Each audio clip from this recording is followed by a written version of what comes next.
Hey, what's up everybody? Johnny Archer here from The Healthy Archer, making a 3-egg cheese omelet. Should be short and sweet today. Only a few ingredients. We got 3 eggs. I have a half onion sitting here. You can use any onion. You can even use spring onions, green onions if you want. A little butter, some cheese, a non-stick pan that's just kind of heating up right now. So let's get started. First thing, I'm going to cut up some onions. We're going to hit those in the pan before we actually add the eggs. So what I do is I kind of start cutting. I don't cut all the way through, so if you want to find out how to cut onions like I do, you can check out my onion cutting video, or there's a lot of other options on the internet. However, I'm just going to go pretty much a third of the way into this onion, and I'm going to try to cut them fairly fine.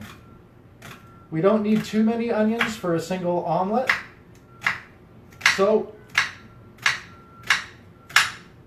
and the more slices I'm cutting, the finer they get. And then I can reuse the rest of that onion later.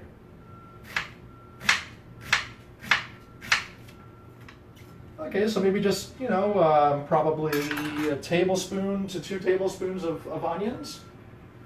Fairly finely cut here. Maybe they'd be called a dice maybe, fine dice. They're about 1/8 of an inch each, 1/4 inch. All right, this is starting to get up.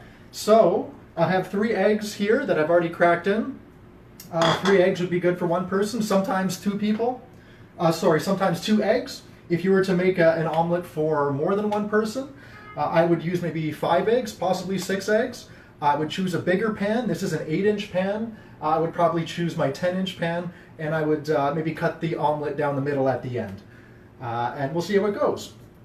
All right, I'm going to whip up these eggs. There's nothing in these eggs other than maybe a little pepper right now. I'm not putting salt in there yet because the salt will change the consistency of the egg, and it will make it a little bit more watery, and we don't really want this. So you want to beat this pretty well.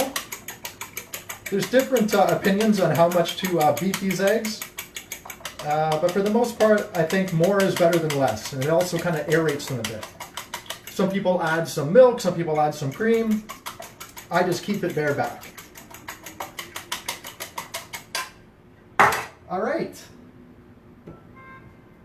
Get some butter in there. Maybe just a little under a tablespoon of butter.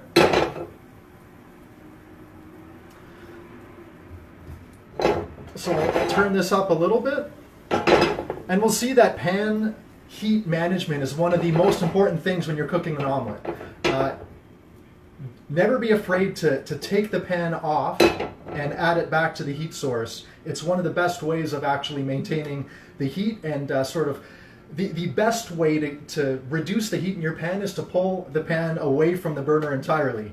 Seems obvious, but most people don't really go with that technique. They'll just turn down the burner, and that's great, but sometimes it takes a little while before the heat changes in the pan. The best way is to actually bring it right off the burner. So once these bubbles kind of stop, that means most of the moisture has evaporated out of the butter. And I'm going to add the onions right now. Get a little cook on. We don't want to cook them too much. I just don't want raw onions necessarily sitting right in the omelet. Alternatively, you can put the onions right in the egg, but I would cut them even a little bit finer. So if I had them there, I would just cut them all very fine, like almost like a fine mince. I just want to get a little cook on with these onions. I'm going to turn this down a little bit because I can see that it's probably a bit hot for this omelet.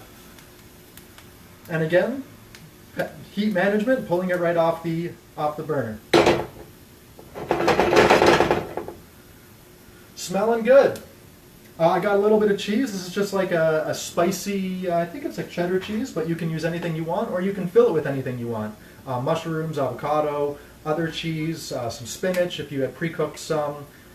The options are endless. So I'm just going to cook these for, I don't know, maybe another 15 or 20 seconds. They're pretty small, so I don't really need to get too long a cook on these bad boys. Yeah, so this is actually just a super easy meal. It can be a breakfast, it can be a lunch, it can even be a dinner. And one of the things that I've noticed going back to you know, the Food Network and Instagram and all that is that we've romanticized cooking and really making food look beautiful and complex. But if you actually look into it, a lot of the top chefs in the world, they eat very basic. They don't eat these extravagant meals. I mean, they taste as they're at their restaurant, but they don't eat like that at home. Thomas Keller, who owns the French Laundry and I think Per Se in New York here, every morning he eats 2 boiled eggs for breakfast, every day. He has some of the best restaurants in the world, and I think has even been named the best chef in America on multiple occasions. So, and he gets it right down to basics and eats 2 boiled eggs every morning for breakfast. So it just gives you an idea that you don't always have to cook complicated. You want to be cooking pretty simple stuff that you can master and cook repeatedly, giving yourself a lot of benefit along the way. All right. This is looking like about the right time to add these eggs. So I'm going to go with a fairly slow cook if I've done it right. Add it in. Now I'm going to salt it at this point. Now if the pan was really hot, you would see it really start to, the egg really start to cook fast. And it looks like I'm doing it right because I'm just kind of seeing. Yeah, I wouldn't use the knife for that. I have like a nice silicone spatula here, and I just kind of bring it in from the outside and bringing those egg solids towards the middle of the pan. And it's starting to get a little bit hot, so I'm pulling it right off the burner. Again, trying to manage that heat. Don't know if you can see this properly, but essentially it's almost like a scrambled egg, to be honest. One of the ways to think of it is you're just doing an egg scramble, and then just before it would get towards the done state, you fold it up into an omelette. So I'll show you what I mean by that. I'm just keeping it moving. Maybe I'll add a little more heat to this. But the whole benefit of going with a slow cook on an omelet is that it keeps it nice and soft and supple. A lot of the time when I go to restaurants, I find that the omelets are pretty brutal.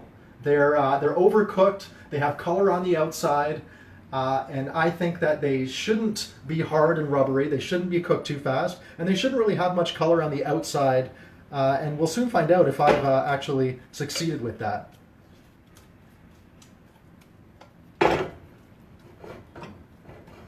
Okay, so basically this is basically a scrambled egg right now, and I'm just spreading it out on the pan.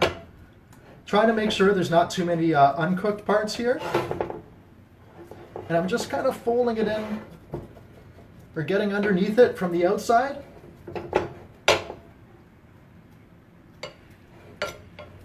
And from here, I'm probably going to turn off the heat completely because I think there's enough residual heat in the pan. And I basically kind of press the egg down so that if you can imagine the bottom of it, it's kind of all started to get pressed together. So we want it to all form one piece.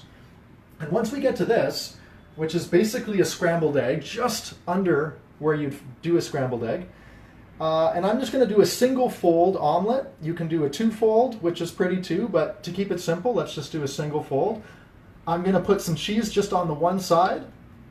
You can grate it in advance if you want. You don't have to do it right over the egg. And again, you can put any other toppings you want.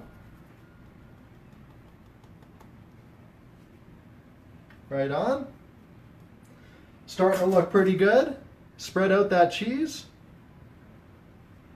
And I'm going to let it go for, I don't know, let's see where we're at here. Okay, I need to get it. You can see when I lift it up, it's pretty much ready to fold over, but I'm just going to give it a little more time, give it a bit more time to set on the bottom. You know, you can do other things if you want to add a little more pepper. I think I've added enough salt, so I'm just going to leave that. And at this point, we can almost be ready to fold it. And I've got a plate over here, so I'm ready to plate it. And I'll show you a technique on how to get it onto the plate nice and easily. Now again, if I was going to do a bigger omelet, say a 5-egg omelet, I would choose a bigger pan. You could use this exact same method.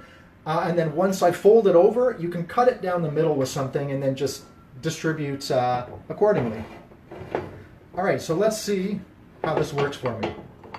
Oh, this is looking pretty delicate. Oh, that's nice. That takes a little finesse. So I'm just getting underneath it just to make sure that when I do flip the pan over and put it on my plate.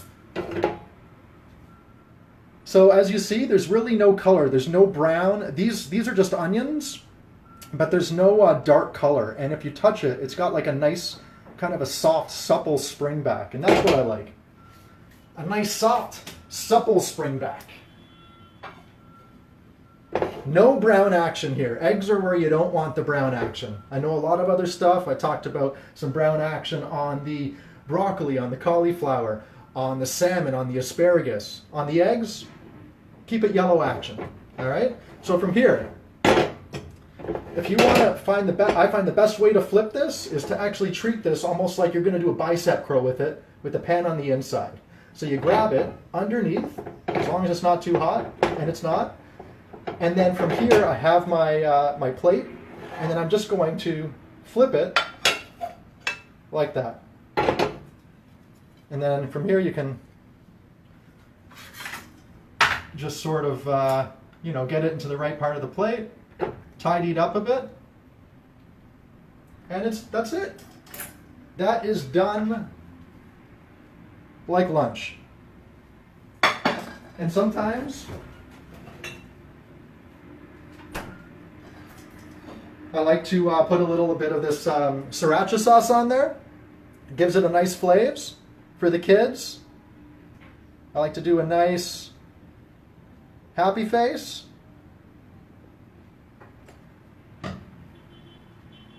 And there you have it. 3-egg omelet with cheese. Nice and simple. And once you get this, you can cook a lot of other eggs. If you have this technique down, it makes a lot of other egg cooking a lot easier. So until next week, I hope you can use this and let me know how it goes. Take it easy.